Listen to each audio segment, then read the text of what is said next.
Masuma Ali. Sorry, I do apologize. So just before I actually go into the introduction, this meeting is being recorded and broadcast live on Facebook. So I'm Masuma Ali and I am the engagement manager for Thomas Pawelkiewicz Trust for the East of England. And my role is to set up Sight Loss Councils. I currently manage the Bedfordshire Sight Loss Council and I will be chairing this evening's webinar. So I'd like to welcome everybody for joining us this evening. It's the first VI forum for the Bedfordshire Sight Loss Council, so it's a big moment for them. And to help the meeting run as smoothly as possible, please may I request that if you aren't speaking, that your microphone is muted. It just helps avoid background noise and any kind of distractions to those that are presenting. There is a Q&A chat function for people to leave comments and ask questions to our guest panel, as there will be an opportunity to do that. And I'll tell you a little bit about Sight Loss Councils for those on the webinar who may not be aware. So Sight Loss Councils are supported by Thomas Pawelkiewicz Trust, who are a national charity working with blind and partially sighted people. Currently, we have 10 Sight Loss Councils across the country. And Sight Loss Councils are made up of people who themselves are blind or partially sighted. So we have 3 key priority areas that the Sight Loss Council work falls within. And these are 1, employment and skills, 2, health and well-being, and 3, inclusive community. So Sight Loss Councils work with service providers to help ensure that their service offering is accessible to blind and partially sighted people. And they do this by working in partnership and in collaboration. Sight Loss Council meetings are held monthly, and the Bedfordshire Sight Loss Council is looking for more blind and partially sighted people to join. So if you or anyone that you know are interested in joining, please visit the Sight Loss Council website, which is www.sightlosscouncils.org.uk. The website will also be put into the chat and can be circulated with all attendees following today's webinar. So as you know, the theme of today's webinar is transport. And the feedback is from blind and partially sighted people that currently transport is an important area, especially with things opening up and lockdown restrictions lifting. So the Bedfordshire Sight Loss Council is delighted to welcome our key speakers who are dealing with and leading on transport issues across Bedfordshire as part of the panel this evening. So the speakers will each speak for 10 minutes, and once all speakers have spoken, there will be an opportunity for the audience to ask questions through the chat function. And we've also had some submitted questions in advance from people when they registered, so we will also be going through some of them. So if I may hand over to our first guest, I would like to now welcome Barton from Stagecoach East, who is the Operations Director. Welcome, Ross, and thank you for coming along this evening. I appreciate you giving up your time. Thanks very much. Well, I'm glad to be here. I hope the accent doesn't throw anyone, so I'll try and speak pretty clearly.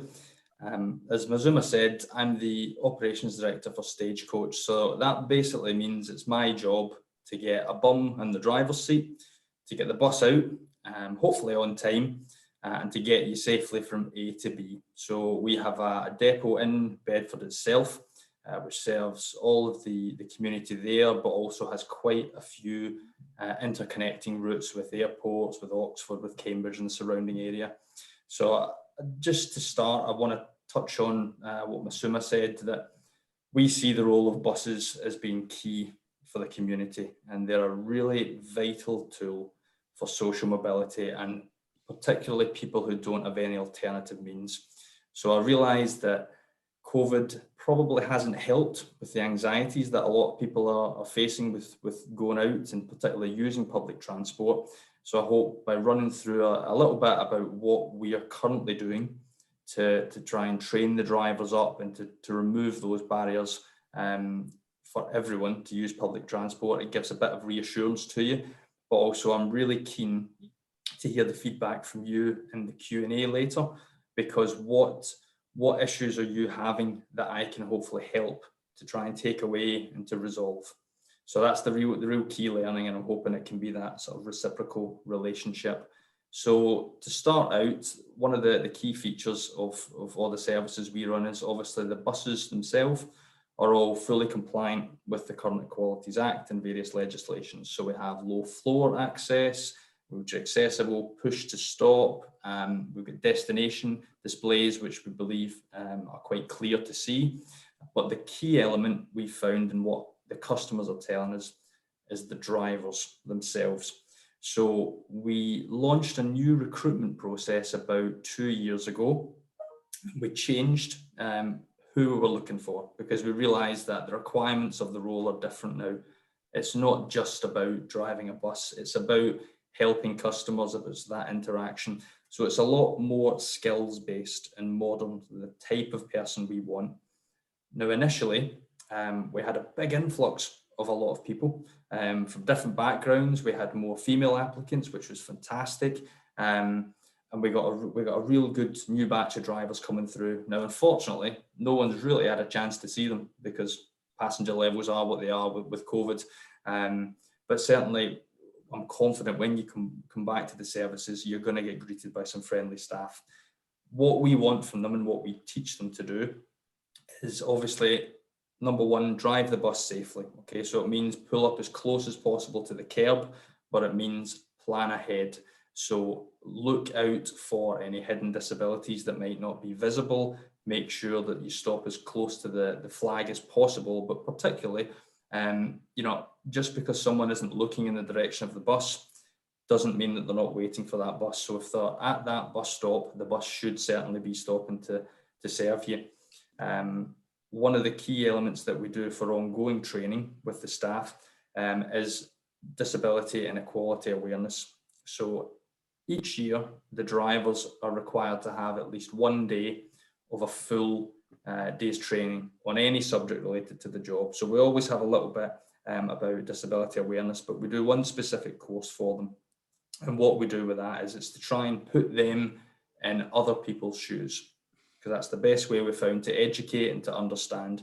So they will take part in a variety of tasks. We've had people going out with various visually impaired people and the guide dog trainers to experience it for themselves. We have a series of exercises on bus and in the classroom where we give them glasses that blocks their view or skews it to try and understand the challenges that certain customers face and to be a bit more sensitive to it.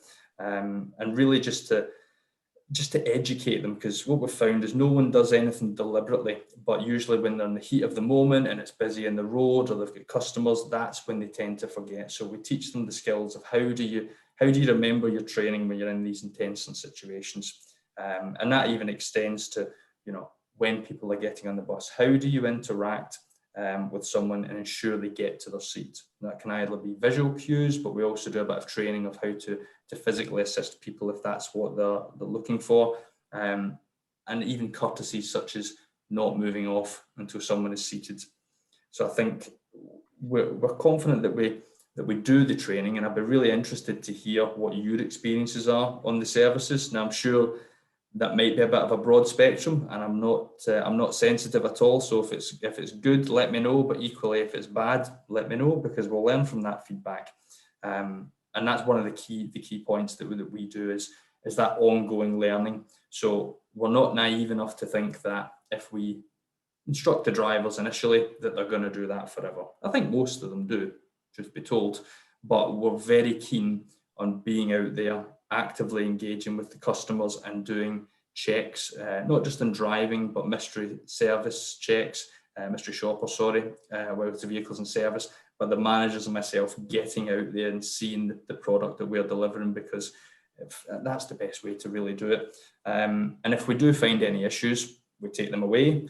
I'm pleased to say it tends to be on a very small individual basis, which we can manage, but we're constantly adapting that training that we're given to the drivers ongoing. So any key areas of feedback that we notice in the business, we always develop it into. One of the key questions that I always get is, what are Stagecoach doing about audio announcements on the bus? So we do have GPS that tracks the bus. You can get that through our app. When we've ran a trial, not in Bedfordshire, but in Cambridgeshire, of audio announcements similar to TfL style in London. So it's something we are keen to roll out, but the honesty piece is that during COVID, all sort of IT projects and anything like that has been put on hold due to the uncertainty. But certainly I would hope that we can start having those discussions post-lockdown when customers come back, because it is something that we recognise there's a need for. For any of you that aren't familiar with it, that is an audio announcement that automatically goes off in the bus at every single stop to announce where you are. It's not just good for anyone who's particularly visually impaired, but also any customers who are unsure of where they are. And the other big contentious issue that we get questions for is timetables, which I'm kind of glad we're not in a physical forum, because I think some of you might be quite disgruntled at it, and I apologise in advance. We've went through quite a period of change in the last year, and a lot of timetable changes. So we were basically updating the timetables and changing the frequency of the buses to reflect the demand since last March. So roughly every 6 to 8 weeks. And one of the consequences of that is that I hold my hands up. We weren't able to keep up with physically making all the timetables to send them out and to change them again. So the view that we've taken is to try and push customers online to our website. That's the most up-to-date ones, that's the most recent. And hopefully the website functions have a bit more usability and a bit more friendly with the accessibility settings there. But I'd be very keen to hear what your feedback on that is, and if that is actually the case, or how we can improve it. So really that's the short, quick update from me. If there's other sort of issues that you want to ask me about at the end, I am all ears. I know buses can be quite an emotive topic for customers, particularly if we are in an area or we're not in an area. So absolutely anything at all. As I said, I'm here to understand the barriers to you using the services every day, and what I can do to try and alleviate that. Thank you, Ross. I mean, that's some really useful information, and I'm sure many of our audience will appreciate some of those questions, but equally, I'm sure they've got lots of questions for you at the end as well. So I'd like to now welcome our second guest, and that's Jenny van Beukelen, the lead senior licensing officer at Luton Council, who's going to speak to us about taxi licensing. Welcome, Jenny, and thank you for coming along this evening. Hi, thank you for inviting me. I hope you can hear me all right. Yes, we can, thank you. Yeah, as you said, I'm lead senior licensing officer at Luton, and just going to go over a few things with regards to taxis and private hires. So the first thing I thought was to explain the difference. So a Hackney carriage in Luton, we have a black cab policy.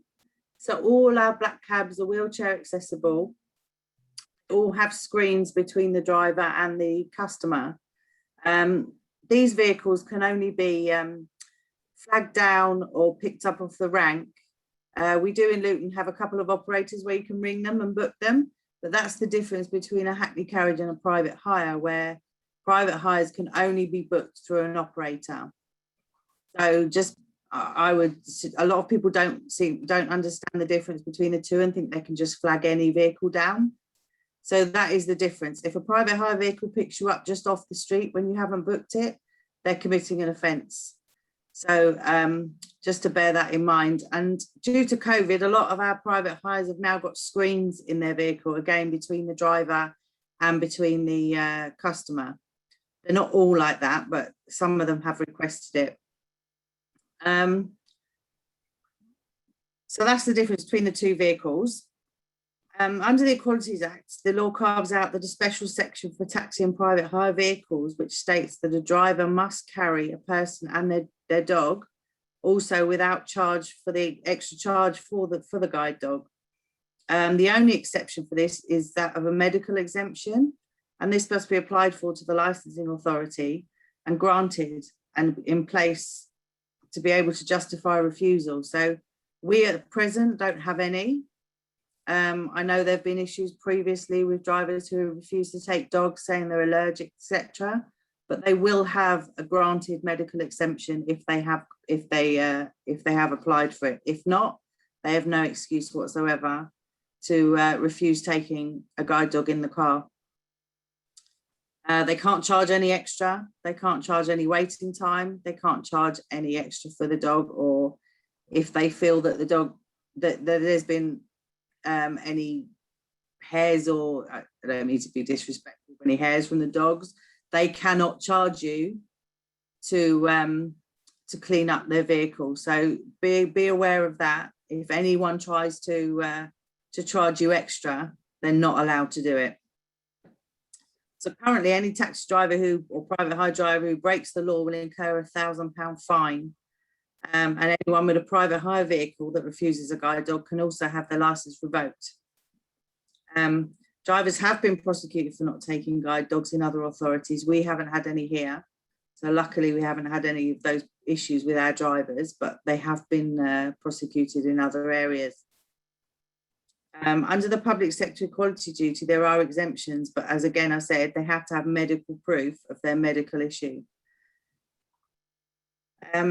All our Hackney carriages are wheelchair accessible and have contrasting colours to aid navigation through the vehicle, which should make it easier. Private hire vehicles, you have to book through an operator, a licensed operator within that authority. And what I would suggest is that when you agree the booking, you agree the fare and advise that you have a dog with you. But always agree the fare before you get in the vehicle so that a driver can't take any advantage of anyone. And we say this to everybody. Drivers can tend to take advantage if they have to wait a couple of minutes, etc. Don't stand for it. Make sure that you book and have the fare prior to that, to them picking you up. With regards to the training question that I was sent, I was asked the level of training the drivers receive. They don't particularly receive any specific training, although some have been through the MVQ passenger safety, which the outcome of that section on that course is they should be able to explain why it's important to request the customer's permission before providing assistance, describing the particular assistance measures that they can take when offering assistance, preserving people's dignity and the duty of care they have towards the customer. Also about the extra charges, what they are and aren't allowed to charge. And the one specific one is they cannot charge for assistance dogs. Explaining the door-to-door service, and that shouldn't be incorporated in waiting charges. And the importance of helping and assisting people, but primarily to make sure they get permission and make sure that they do it in a fair and dignified way, and to also not take advantage of anybody at any time. So that's a lot of the drivers have done that through an external provider, but not everybody. They also have a code of conduct where they're told how to treat people and what should be expected of them. If the driver refuses, I think one of the other questions, if they refuse to take an assistance dog, then we have a complaints procedure in Luton where you can send in your complaint, ring up with your complaint, and that will be looked into, and the driver will be suitable action will be taken against that driver, and that can include anything from warning letters to, we would normally interview them first, and then that would include warning letters. We could take legal action against them, and we can even revoke their licenses if we feel, especially if it's been happened more than once. So they know they know what's expected of them, and they know they can't sort of take us for a ride, if you see what I mean. So it's all dependent on their history as well. So if they've got a history of doing this kind of thing, whether it be just the way they treat people in the past, this will all be looked into, and they risk losing their license over it. And lastly, the Guide Dogs website has created guidance to help taxi operators support customers with sight loss through good communication skills while maintaining social distancing, definitely during COVID. But also this MVQ will explains to them what they have, the way they should treat people at all times. I think that, as I say, with regards to the law, there's plenty of law and specific law with regards to taxi drivers, so they know what's expected of them. And if they don't do what they're supposed to do, we are quite happy to take your complaints and deal with the driver with any action we feel is necessary with them. So yeah, that's taxis and private hires for you. Thank you, Jenny. I think that was really useful information, and definitely will help many blind and partially sighted people as they sort of start to venture back out into the world with restrictions lifting back up again. So I'd now like to move on to our third guest for the evening, and I would like to welcome Paul Codd, the Senior Stakeholder Manager from Govia Thameslink Railway. Welcome, Paul, and thank you for coming along this evening. Thank you. So, yes, as an introduction, my name is Paul. I work for Govia Thameslink Railway. That, or GTR, that is, if you haven't come across it before, we are the operator behind Thameslink, Great Northern, and that down in the south, Gatwick Express and Southern Railway. So I think just as a bit of a sort of introduction more than anything, I want to start today with an update on passenger numbers. So I know that will be of interest to lots of people. So the first bit is passenger numbers on a weekday are sort of recovering to around 400,000 journeys a day, or about 40% of what we used to see before coronavirus. On a Saturday, in percentage terms, we're a bit higher than that, up to and above 50%, but sort of worth being aware that that's from a sort of lower base overall. We were traditionally a sort of commuter railway. And so what that tells us is that recovery is being led by leisure travel, and with it, the nature of the customer base is potentially changing. So what I mean by that is we're likely moving away from customers that sort of do the same journey at the same time, 5 days a week, to customers that are making leisure trips. So that's all different types of journeys across the network, different times, different places, and sometimes they'll be making that trip for the first time. So they could be new to the railway. And that is something I think which is we're really conscious of in a particular accessibility context. So I think it sort of goes without saying, and I think Ross would agree with me here, as I'm sure with our taxi colleagues, that we really want our customers back. So to do that, we've started to introduce our new marketing campaigns, which at the moment are really sort of focused on reassurance, that trains are clean, safe, and that there is lots of space available on board. And then later this summer, I think, as the advice changes, we're looking forward to switching our marketing towards promoting all the destinations that you can reach on the network and really attracting people back to the railway in general. So we want our customers back. We want many more of them to travel with us, and that means attracting many people who have never used the railway before. And improving accessibility on all kinds is going to be absolutely key to that. So our vision is that people choose to travel with us and that they love it when they're doing so. And specific to accessibility, it's that people can travel absolutely independently and they have complete confidence. And confidence and trust, we know, is based around individual experiences, and it's also based around the sort of experiences you hear about from your friends, from colleagues and on social media.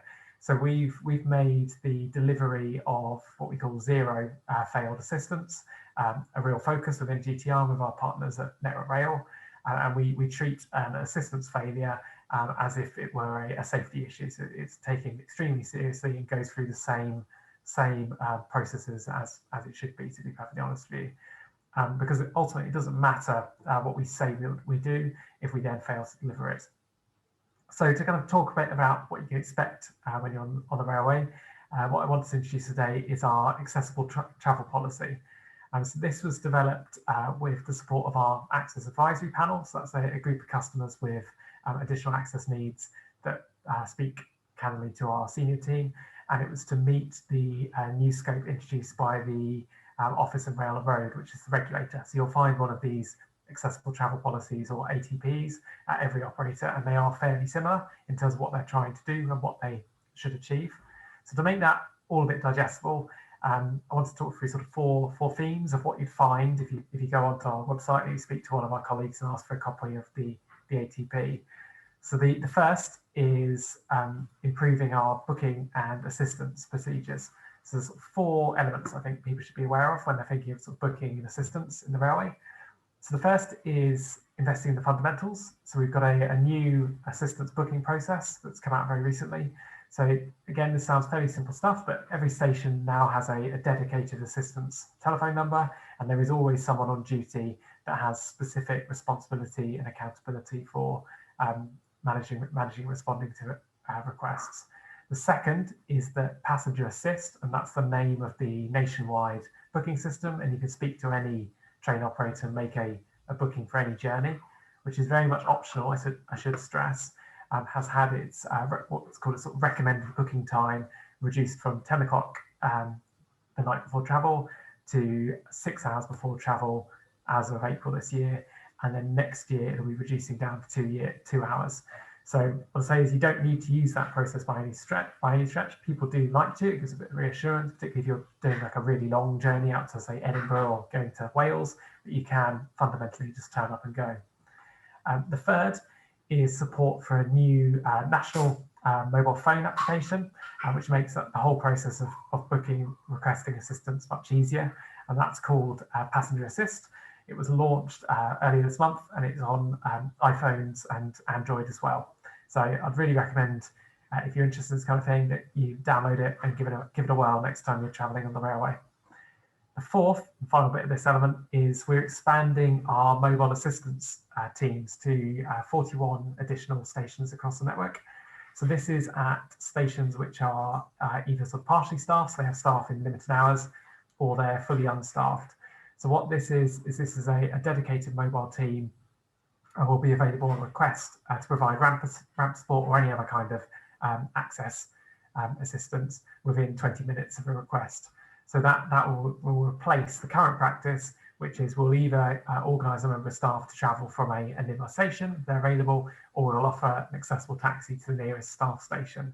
So in combination with our existing station staffing and onboard staff for services such as Southern and Gatwick Express, this will, we really hope, sort of transform the use of our network. And those teams will be rolling out as soon as we get back to 50% or higher of booked assistance requests.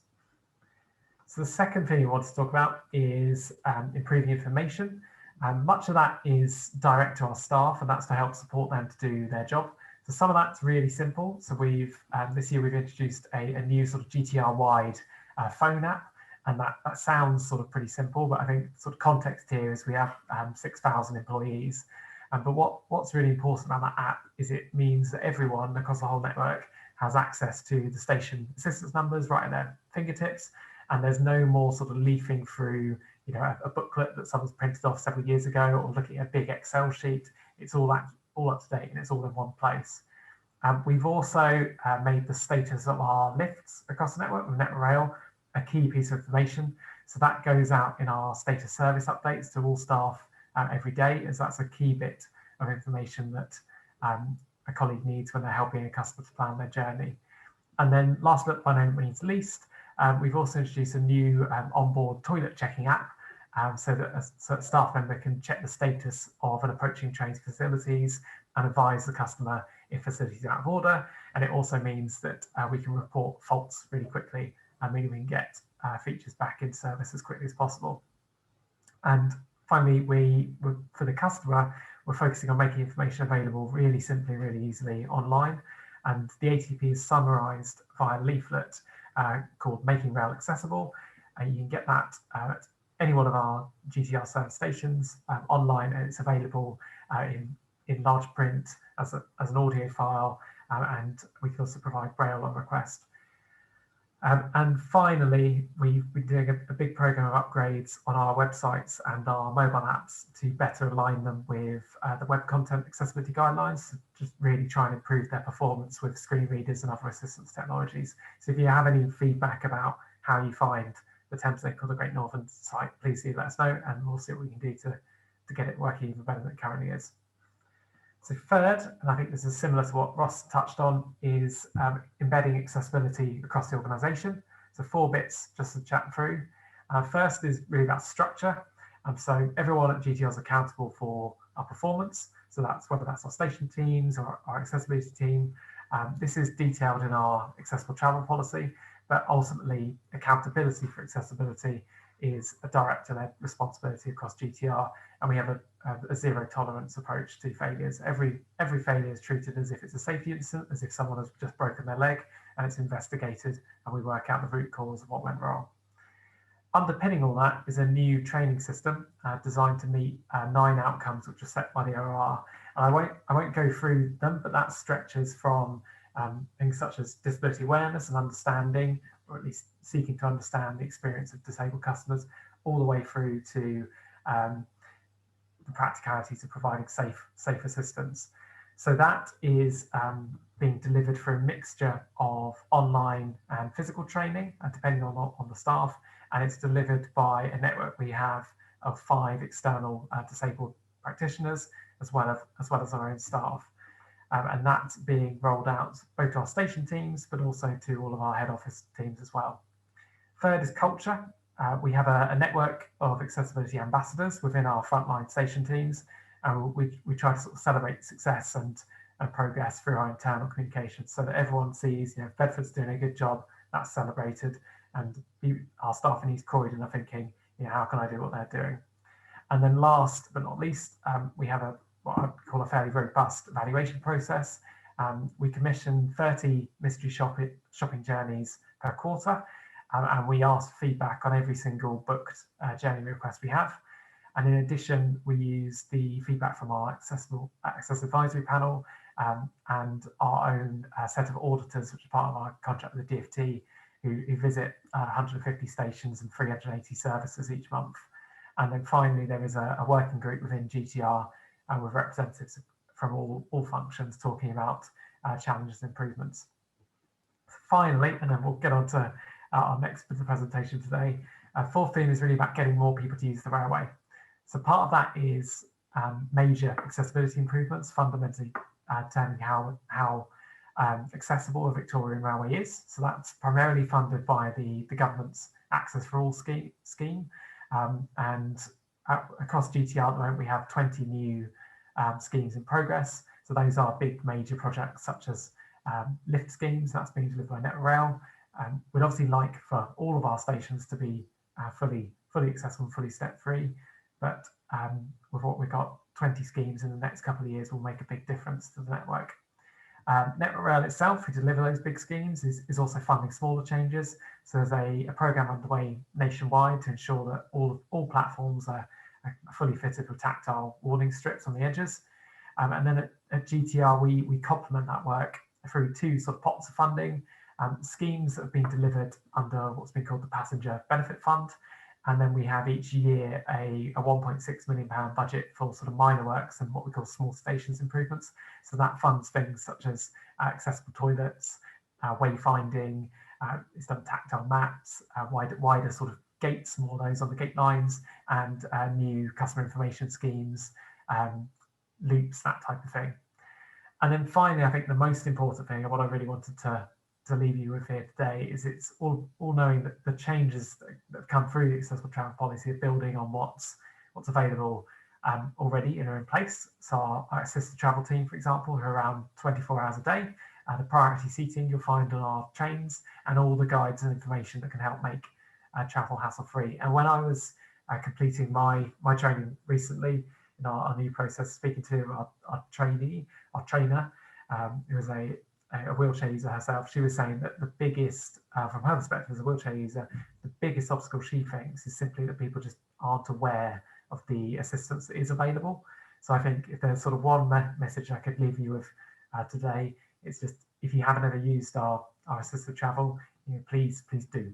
You can access it either by just turning up at the station and speaking to a member of staff, or using the help point, or you can book it online via the phone, via text phone, or via the new passenger assist app. So I think, like Ross, very much look forward to all of you travelling with us again in the future.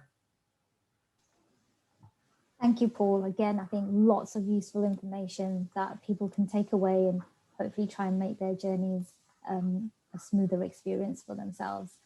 So I'd like to now move on to our final guests, who is Hubert Pawelkiewicz and Stefan Crocker, who are both Sight Loss Council members. Hubert and Stefan, thank you for coming along this evening and presenting. Over to you. Thank you, Masuma. And my name is Hubert, as you have been introduced. And firstly, what I will speak to today is some useful travel apps. So with modern technology nowadays, smartphones are pretty much something that is quite essential for all of us, and for the blind and partially sighted community especially. There's a lot of apps that can help you when you're traveling out and about. So I'll mention a few examples that I personally use that I find quite helpful. What I will stress is a disclaimer here that these apps cannot replace a mobility aid such as a cane or a guide dog. Neither they are foolproof in dangerous situations, so do not rely on them if you're in a life and death situation. Now that legal disclaimers are over, first app I will quickly talk about is Blind Square. This is a navigation app of sorts. The big difference is it doesn't navigate the user as such. It describes your surroundings as you're walking. So for example, if you're walking along a street, it will tell you various points of interests. It will tell you various side streets, and it will also describe which direction they are in, either via the clock face method or via the compass method. You can set that up, and you can also do various other features such as track a particular point of interest as your destination, and frequently get updated with the distance of the destination as to whether you're getting closer. Something I tend to frequently use Blind Square for is bus journeys. So as you know, on a bus, it's tricky sometimes to know when to get off. What I have done, and I have had sighted assistance with this, is found my local bus stop at first, marked it up on Blind Square, and when I get on the bus at the bus station, I track the bus stop. And then when it tells me I'm about 200 meters away, I press the stop button. And that tends to get me the right distance from the bus stop, that when I press the button, it will stop at said bus stop. So that's one particular use, but I have been to many day trips, weekend trips, when I've explored towns and found various restaurants with help of Blind Square tracking feature, and sometimes members of the public, because GPS accuracy is only so close for it to get you to various places. It tends to be up to 5 meters. So I think one thing you have to be mindful with that app is the GPS accuracy can sometimes lead you close enough to a place, but sometimes you may need some sighted assistance to find the place. So asking a member of the public is probably handy.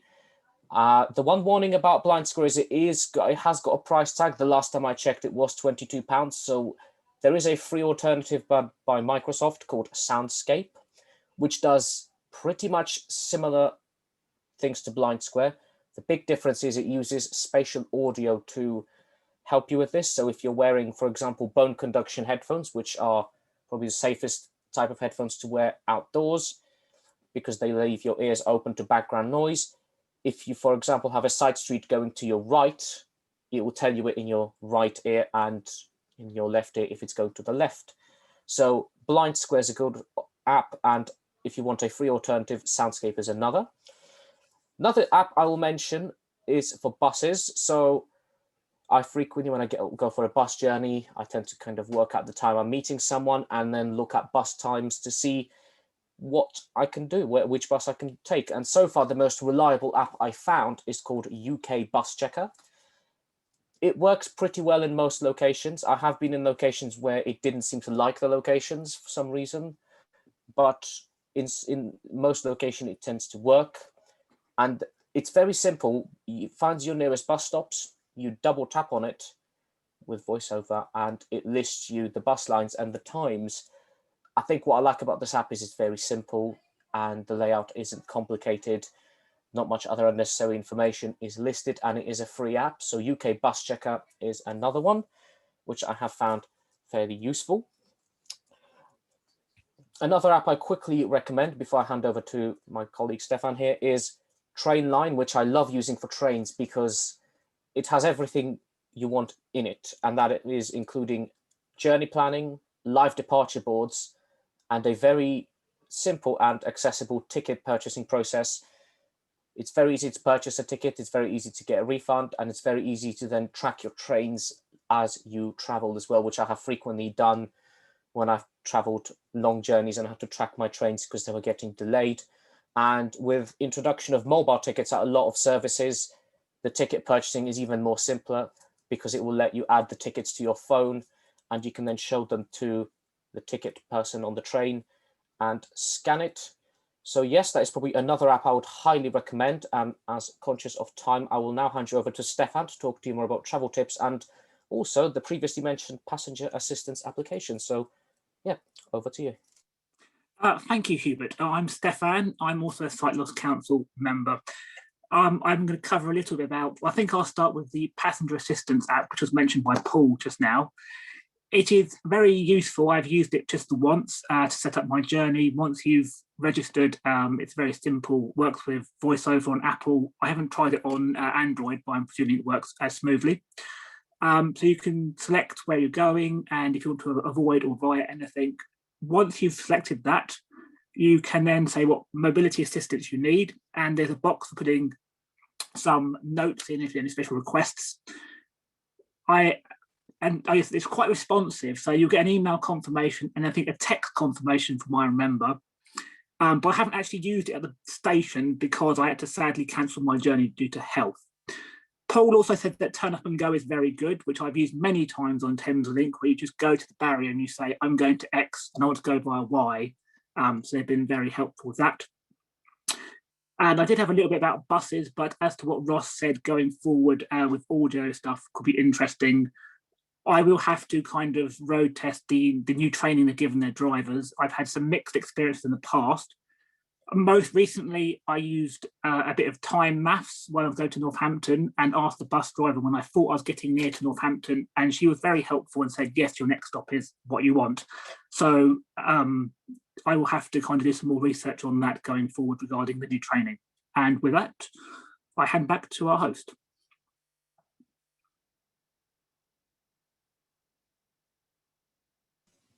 Thank you, Stefan and Hubert. I think it's really good to hear that, you know, technology is enabling more blind and partially sighted people to travel independently. And I think, as we all know, it evolves so quickly as well. So I'm sure there'll be more advances in technology in the coming months. So I will now, so basically I will now open it up for the audience to send in their questions through the chat function. And also all attendees were asked if they wanted to submit any questions in advance of the session. So I do have some of those questions. So if all of our guest panel are happy for me to select some of those questions, then I will start off with the submitted questions. So one of the questions that was submitted is that as a disabled bus pass user, they get mixed messages in terms of, are they required to scan the bus pass or not? And one of the challenges that the bus pass scanner isn't always in the same place. So are you able to shed any light? So I suppose this question would be for Ross. Yeah, okay. So if you can scan it, that would be helpful. I presume by you saying that the scanner is in different positions, it's because it's in different companies that you're working with. Certainly the Stagecoach buses, that's all in the same place, just at the top of the ticket machine. The reason we ask you to scan it is importantly so we can track customer numbers, so we know where you're getting on. But if it's a concession pass, then that allows us to record your fare to get the reimbursement from the local council. So that's why we ask you to do that. If you aren't able to scan it for whatever reason, that's not an issue. The driver should still let you on and they can just manually record that you've boarded at that stage. Thank you for that, Ross. I think you are correct. I think the assumption is that different companies have them in different places. So that's probably what's creating the challenge for blind and partially sighted people. So my next question is for Hubert or Stefan to answer. What app would you say in terms of travel that's out there that isn't accessible, but you would like to see become accessible? So is there an app for you both that you think, oh, I wish I could use that one? I'd probably say this app already exists and it's semi-accessible, but I frequently had problems with its interface and navigation. I would love to see the National Rail app actually be more usable, because although it does work, I've certainly had fun and games trying to navigate the app on iOS at least. So it's accessible already, but I think it could definitely be improved. Probably that's one thing I would say. Yes, I'd agree with Hubert on that. I think that's the one app that's kind of lacking in complete accessibility. Okay, thank you both. The next question will be is for Jenny. So the question is, guide dog refusals happen far often than they should. And I know you spoke about the training that drivers receive.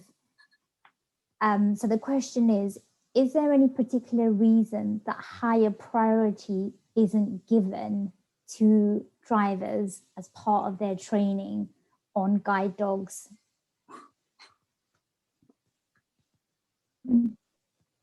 The answer to that is no, really. I mean, they used to do this MVQ training. It's not being, it was an outside companies that gave it. We didn't. We used to do training before drivers were licensed, but that thing went by the wayside. And to be honest with you, we didn't do any training on guide dogs. But I take it on board, and I think understanding now issues that people may have, it may be something that we look into going forward, to try and educate, even if it's through the newsletter, or because we give drivers newsletters every now and again. Maybe it's something we can add in that to get round to the trades. Absolutely, I think that sounds fantastic, and I know the Bedfordshire Sight Loss Council would love to have that conversation with yourselves away from the webinar. Yeah, that would be great. So the next question is for Paul. So Paul, the question is, I'm aware that Thameslink trains have audio announcements, however, often find that they have been switched off. Who is it that makes the decision to turn off audio announcements? So they shouldn't ever be switched off, I think it'd be fair to say.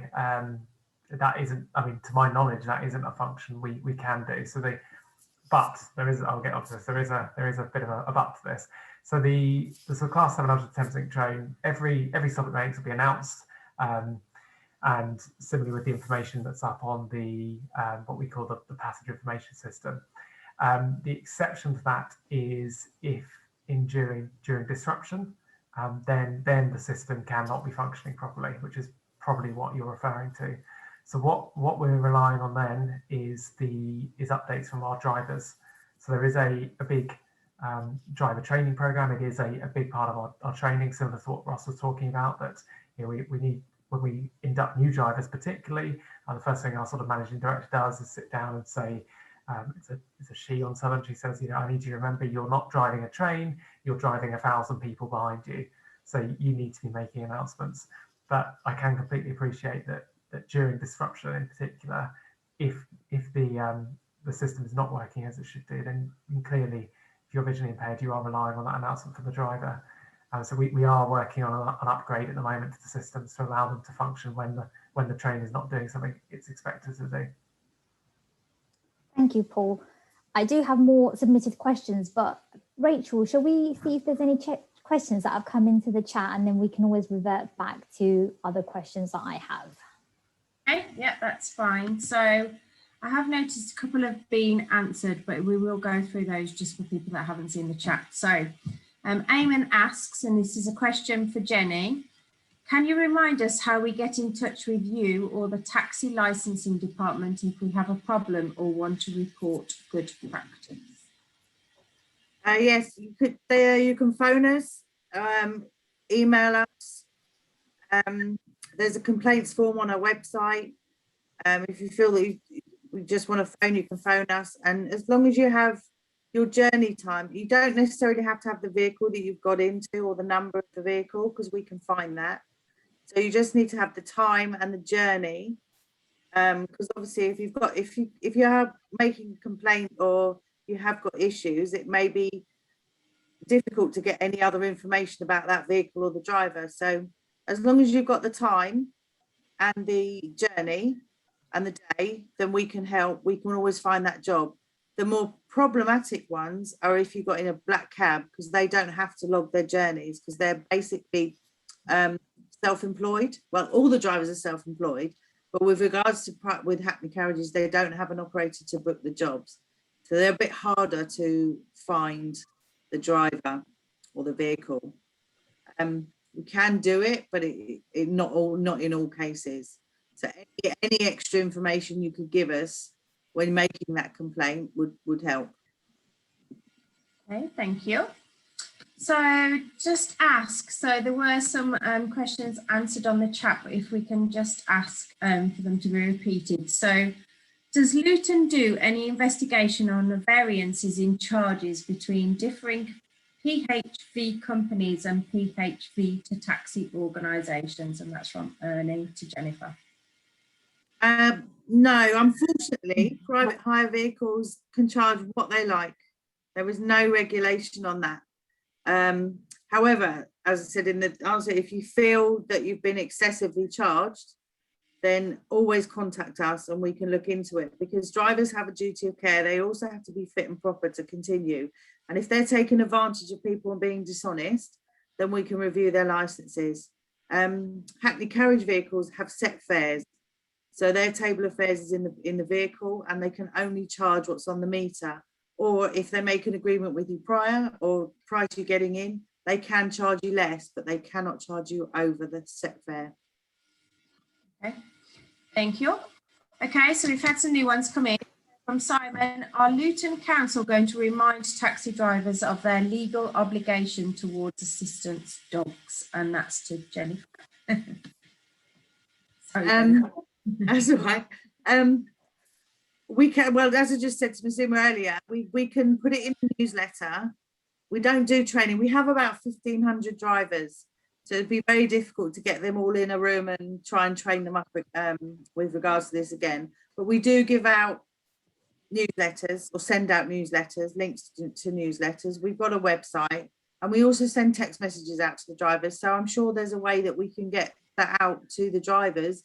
I've realised the importance today of reminding them. So there are ways that we can do it. Okay, thank you. So this is from an anonymous attendee. So regarding the timetables, the bus stops used to have dot matrix signs saying when the next bus is expected and what service it was. They have been removed. Any plans to reinstall this, and better still have these with also audio would be very helpful. So about the bus stops. That's a very good question. So I'll give you the long answer first, and then I'll give you the short. So the long one is there is hundreds, if not thousands, of bus stops on our network. When you think of train stations, Paul will have a lot. but there's bus stops almost in every corner. So the task of putting up fresh timetables that look good and are subject to change is not only quite labour intensive, but there's a large cost of it as well. Now, I know in some rural areas where connectivity is not great, or passengers aren't maybe, they maybe have an older demographic, they're vitally important. So they're the areas we try and prioritise. Over the last 18 months, because the timetables have changed so frequently, it just would have been a waste of money for us to do all that. Not to mention our marketing team were probably one of the first to get furloughed. Now, going forward, there's a recognition that that is still one of the key areas that customers are looking at for information. So it's under review just now. So what I can say is there will be information going up at the bus stops, but whether or not that is a physical timetable. And the other side issue here is, and I work in the bus industry, and still I find some of them a wee bit confusing to read. I think if you've got a service every 5 minutes, 10, 20 minutes, that's easy to understand, but some of the less frequent services maybe not so. So there will be information going up, but we're of a mind to explore whether or not that is maybe in the form of a QR code that can take you to the website that will give you the most recent, or it will take you somewhere online, unless of course it is the more rural areas where it's a bit unrealistic to assume passengers will do that. The second issue, that you've brought up bus stops, is it's my bugbear, bus stops, because you try and run a really good service and get the drivers looking good, tuck their shirts in, get the buses clean. But some of the bus stops we have are just awful.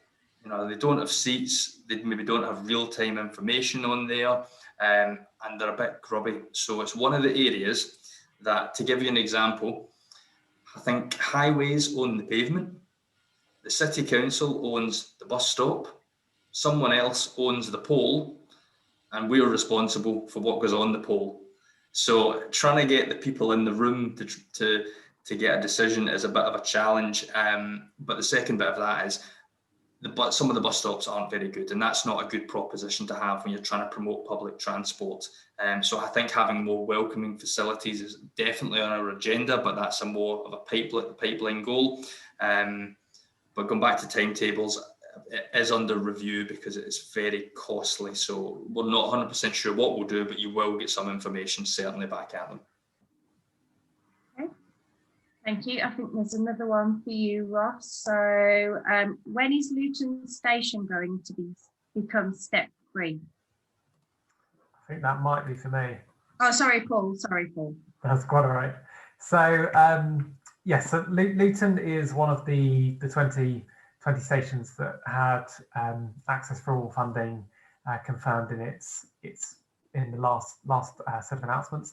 So I don't have a specific completion date, but I sort of do, if that makes sense. So all currently funded projects will be completed so they're delivered by Network Rail by no later than 2024, which is the end of Network Rail's current funding period. I would like to hope Luton is completed long before that. Where it's sort of at the moment in terms of a project is there's various options come in, and there's some options that come in from Luton Council as well as a local authority about desired layouts and that type of thing. That's gone into a process of working out what's deliverable with the funding that's available, and then which will be taken forward. So it's a sort of pretty advanced stage, and there are options that are being delivered and the feasibility is done, but clearly needs a decision on which to take forward. Similar schemes which are at that same level-ish of completion, just to give you a sense, they're looking at sort of startups in November of this year and then completed the following spring. So I'd like to hope that once we get agreement on the options to take forward, that the Luton station scheme be delivered quite similarly quickly. Well, this one's for you, Ross. Are there currently any limits to numbers allowed on buses? And if so, might a bus drive past a stop if it is too full? Hey, Warren. So the good news for us is that from 17th of May, we could increase our capacity. So there are still limits on place and we do still have social distancing. To give you a rough number, if you're on a double deck bus, it's probably around 60, 65. A single deck, you're probably looking around 40. The reason I don't give you a definite is the guidance that we received from the Department for Transport was that we can use all forward-facing seats. So that varies per vehicle type. So we can't use the ones closest to the driver or the ones in the wheelchair area, for example, that face sideways, or at the very back that face backwards, but all forward-facing seats can be used now. I know it's a hot topic in Bedfordshire at the minute because of quite a few of the new variant of COVID cases. So we have a lot of services out there. We track how many full buses that we have. So every time a driver has a full bus, they radio into us, and that helps us assess where we need to put our resource the next day to avoid that situation. So at the minute, we're reporting most days none. Some days we get one, which is pretty good in the current climate. So you definitely should get a seat. But there is the risk, particularly on Saturdays now, where if the bus is full, it may well drive past you. It's one of the areas that we are doing some ongoing work with, because we would like the drivers to stop at all the stops and to explain that, particularly to people with any visual impairments. But sometimes it's difficult to get that into their head because they're trying to stick to the timetable. So it's a bit of a work in progress, but hopefully that answers your question of capacity limits. Okay, thank you. Let me just double check. I think, unless there's any more questions coming in. So Ernie asks, and I think this one is for Paul, is any investigation in progress to identify platforms without suitable tactile markings to identify the platform edge with a follow-up installation programme? Yes, so I mean, unsurprisingly, I think people will be very aware in this audience of the importance of tactile warning strips. Network Rail has a national programme that's underway. I'm more familiar with my home region, which is the southern region, so that's Kent and Sussex. And any platform that doesn't currently, this has been underway for a number of years, but any platform that doesn't currently have tactiles will be fitted by spring of next year. So everything in Kent and Sussex will be done. I'm not sure exactly of the timescales for the Middle and Main line up to Bedford. I know that we have far fewer platforms that are not fully fitted, but I would expect the national programme to have a similar timescale, to be honest, as the southern region, because it's clearly something that needs to be done. Okay, thank you. So Simon asks, do bus drivers stop at a bus stop if they see someone standing there, and do they tell the person what number it is? Ross? So the answer is they should, Simon, but I can't give you a guarantee that they obviously do it every single time. If I reference, you may have caught it earlier, so as part of our new recruitment, we're looking at new ideas that we started a few years ago. Now, your traditional bus driver goes from A to B, and some people have been with us 30 years. We still run into the answers from them. They didn't put their hand out, they weren't looking for the bus. Contrast that to what we're telling them now is, if there's a passenger at the bus stop, what do you think they want? They want the bus, so you may as well stop. And the delay, that if it's not your bus, is going to be minimal. You're going to be 20 seconds, aren't you? So again, the proof's in the pudding. I think, we've got about 1,000 drivers here. It's an issue that we're going to have to keep telling them to do, but hopefully over time you should start to see that better. One of the things we are encouraging them to do is in-service announcements. So they probably don't at the minute pull up at the stop and announce what service they are. They might do if they see the situation and you might need a bit of assistance, but we're trying to encourage them actively to do that whilst they're in service and be helpful when they do pull up. Thank you. I think that's it, Maz. Thank you. So if I go back to some of our other submitted questions then.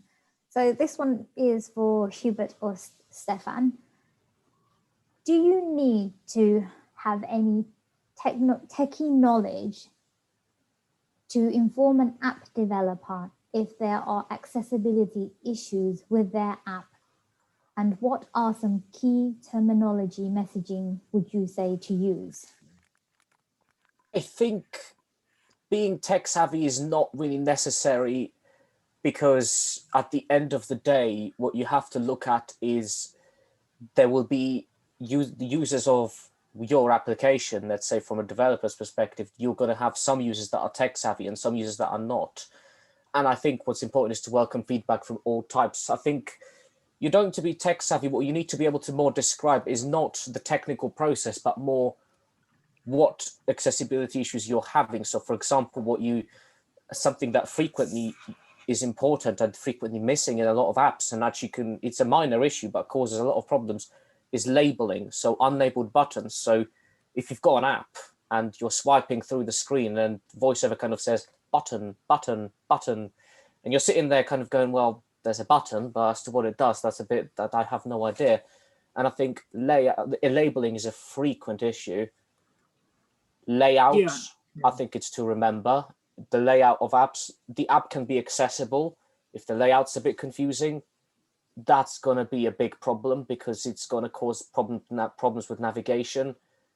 And I think the third one from me would be VoiceOver focus. Now, what this means, this is a bit more complex, but in simple terms, sometimes where you use an application, you've put yourself on a button, for example, that says, I don't know, new journey, let's say, and suddenly VoiceOver will move you somewhere else and say, I don't know, to a tab that says my tickets, but you haven't actually done anything to make the screen reader jump. And I think that's what's called a focus issue. And that's where, and again, that needs to be important, because if that's not fixed, you could potentially tap on what you thought was, I don't know, the back button from a ticket purchase process, but VoiceOver might jump you onto the pay now button, and you could have paid for a ticket you don't want to. So that's probably what I'd say on that account. I don't know if Steph, you've got anything to add? Yeah, I would say that most developers just like to have their things like nice and shiny for the sighted, and they're probably unaware of what the problem is. So you don't have to use any techie language. It's just kind of contact them and make them aware that this is an issue, and then see how they respond first. And then if they're not understanding, then possibly give some more detail and go on from there. Another idea is you can always do a voice recording, if you can, of you using the app, and see if you can send that to the developer, which would give them a good idea of what you as the user are experiencing, which I've frequently either done the recording or typed out exactly what the screen reader said, but the voice recording would be probably a more convenient way of doing it if you can arrange it. Brilliant. That's some really good tips, both Hubert and Stefan. I'm going to be cheeky and ask a follow-up question from myself. It'd be interesting to know from your experiences, and hopefully it will encourage others to raise issues, but how responsive would you say app developers are when you do contact them with any accessibility issues that you're facing? I'd say that's a very mixed bag. I've had developers who couldn't be any more helpful if they tried. I think there was a developer of an app that I tested a few years ago called UK Trade Times, who took all my feedback on board and basically fixed everything, and I've left him a very good review after. I think it all depends as to how big the developers are, I'm sorry to say, but if you've got a big developer of a big app, big company, they can unfairly treat the blind and partially sighted market as a niche one, so therefore might not prioritize accessibility issues. However, I would also say there are some big developers that want to obviously be well known for accessibility. I think the simple answer to it, it's a mixed bag, but would I recommend you contact the developers? Absolutely, because you won't know until you try. And I've been surprised by developers who I thought will be completely ignorant and actually were very supportive. So I'd always say contact them, but don't be surprised if they might not be very receptive of the feedback, but also don't be either surprised if they reply and ask you for more information and actually say they really want to help you. Thank you. That's really useful to know. I will revert back to my submitted questions that I received from attendees. So Paul, this one will be for you. So the question is, if someone has a fixed train ticket and missed the train due to delays in assistance, what happens at this point? That's a good question. So I mean, I think we'd start off that clearly if you had an advance ticket, which is where it is time limited, and you've missed the train because it's a failure in our accessibility system, or for example your connecting service has been delayed, or basically any other reason other than you chose not to travel that time, you will be able to travel on the next train or whatever suits you.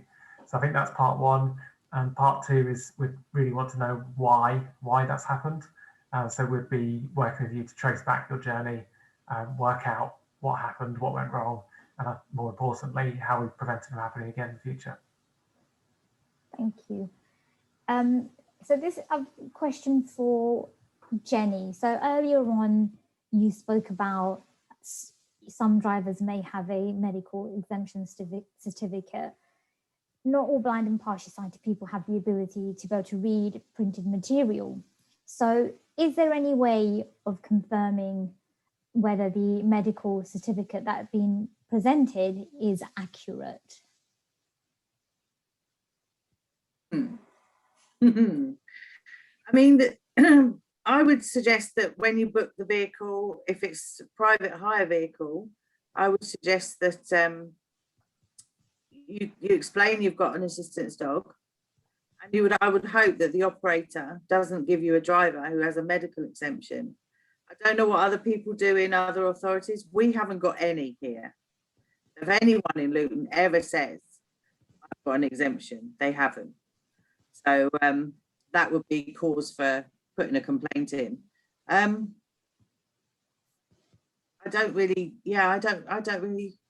never seen one, to be honest, because we don't have them. Mm-hmm. Could be something to consider in case we ever did.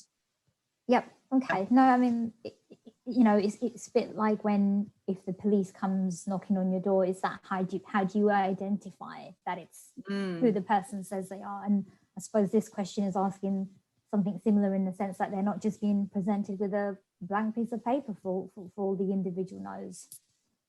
Yeah, exactly. I mean, if you've got any ideas of how we could do it. Absolutely. I mean, I'd welcome the opportunity for us to discuss, the issues that are being raised in more detail. Yeah, definitely. As I say, it's not something that because we don't come across it very often. Yeah. I think in all the 15 years I've been there, I think I've only had one complaint. So yeah, if you could help us, we'd be happy to take it on board. Brilliant. No, thank you. So another question that I have is, Jenny, again, unfortunately, taxis are popular tonight. It's just around, so basically someone said that when taxi drivers undergo training, how are they managing to pass their training, but then when they attend and do their jobs, their language of English isn't to a high standard and making it challenging to communicate? Yeah. We don't personally do an English test for them. It's brought out the national standards where the suggestion is that we do an English test. We haven't brought that in yet. I'll be honest with you, we find this issue as well, where the drivers, we don't have any issues with them and the language, a language barrier. And yet when we have to take any action, shall I say, against that driver, all of a sudden, they do have a language barrier. It's a difficult one. Okay. We are gonna, I think, as part of the national standards though that came out, we probably will be looking into doing English tests, etc. So. Okay, brilliant. That's really, really good to hear. Paul, this one will be for you. So the question is, how would someone get assistance whilst on the train? So depends. So if you're already on board, it depends. I guess it depends ultimately what type of assistance you need. So on a most of our Southern service, Gatwick Express service, there are staff on board. So they'll pop by and I'd expect our onboard supervisor to say hello, and they'll be aware you're on the train. If you're on a Thameslink service, while we do have passenger hosts on board, they're not they're not rostered on in the same way. So in that case, it really depends what type of support you need. If it's if you're sitting in the accessible carriage, so where the wheelchair space is with the accessible toilets, the alarms, so there's two types of alarm on a train. Both are called pascons, but the set that are in the accessible toilet and the accessible area, that is just to speak to the driver. It's not to emergency stop the train. So if you really, it depends ultimately what kind of support you need. But if you need to speak to the driver, I would press that pascon and speak to them. So make your own judgment call as to whether or not the type of support you need means you should interrupt the driver, but that's ultimately what it's there for. You can also speak to, if you've got a phone with you, you can also speak to our assisted travel team 24 hours a day, and they're at the control centre in Three Bridges, and I think usually they will know far more about what's going on than the driver will. So my top tip would also be to speak to those guys, and you'll have their details from the any sort of booking confirmation you've had, particularly if you've booked travel. Brilliant, thank you for that. And this question is for Ross. So the question is, what powers do bus drivers have to intervene in assisting passengers to find a seat if the priority seat is taken? So this was the subject of a legal case a couple of years ago. That was concerning wheelchair users and pram users. So as far as we tell the drivers, that seat is there for people who need it. And they should be getting out and assisting you and making that person aware that they have to vacate that seat. Now, what we also say to them is they need to do more than that, not just ask. If they're rebutted, they insist. Ultimately, they can't physically drag someone out or throw them off the vehicle. Practically, we all know what would happen if they tried to do that, but they should be doing more than asking. They should be insisting in very firm conditions. The best way that we've found to do that is the driver should try and get some support from the customers. Now, we're not trying to create a rabble or anything, but these situations, we've all come across these people, haven't we? And we all know what we think of them. And I think it's very apparent when these situations are developing and who's in the wrong. So I always encourage the drivers to make it known in very polite terms that they don't require that seat and this person does, without trying to make a scene. And I hope, if any of you have ever been in that situation, I hope the driver's done the right thing. Please tell me if they haven't. But again, I can get the anxiety level from the customer because you don't necessarily want your issue highlighted to the bus. But I think there is an obligation here, legal and moral, that we try and do the right thing. Thank you, Ross. Probably have time for one more question. Rachel, is anything coming through the chat, or I can ask one of the questions that I have in front of me? Yeah, so we have one from Kevin. So Paul, do staff at your stations have an app that works with the passenger assist app so they receive assistance bookings in real time? Yes, so there's a matching staff side to passenger assist, but I think it's also worth being read generally because it kind of helps explain how the app works. That it's not just all about the sort of passenger assist app. So what the passenger assist app does in practice is when you make a request, it sends a request to our accessible travel team at our customer contact centres, and similarly any other train operating. So it's exactly the same team that you would speak to or email or what have you if you accessed it through all the ways previously accessible travel could be booked. So what that means in turn is that any booking through passenger assist, once it's been confirmed, then goes back out through all the standard and existing systems as well.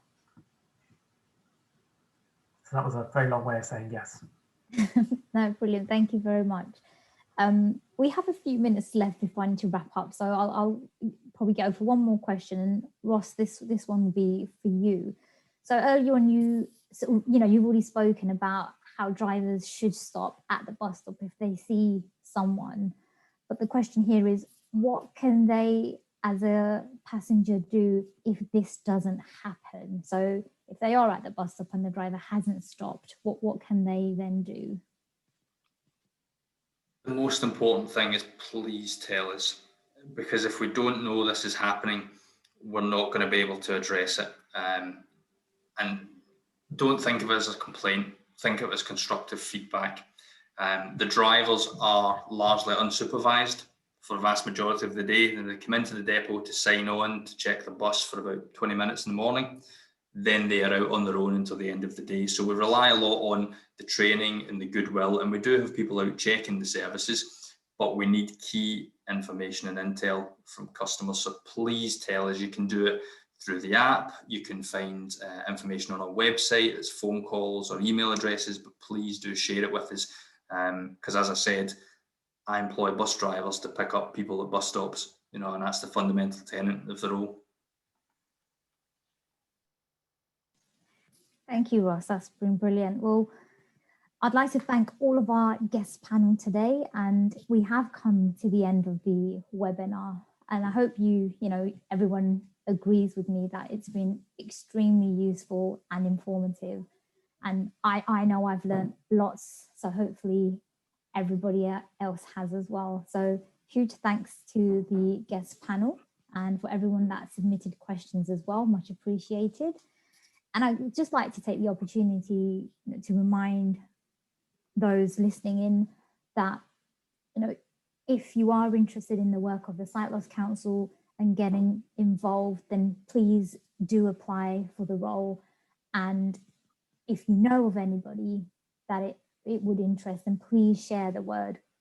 The website link again is www.sightloscouncils.org.uk. And hopefully, I hope to see some of you as Sight Loss Council members in the future. So once again, thank you to everybody for attending, and I hope to see some of you again for a future webinar. Good evening. Bye-bye. Thank you.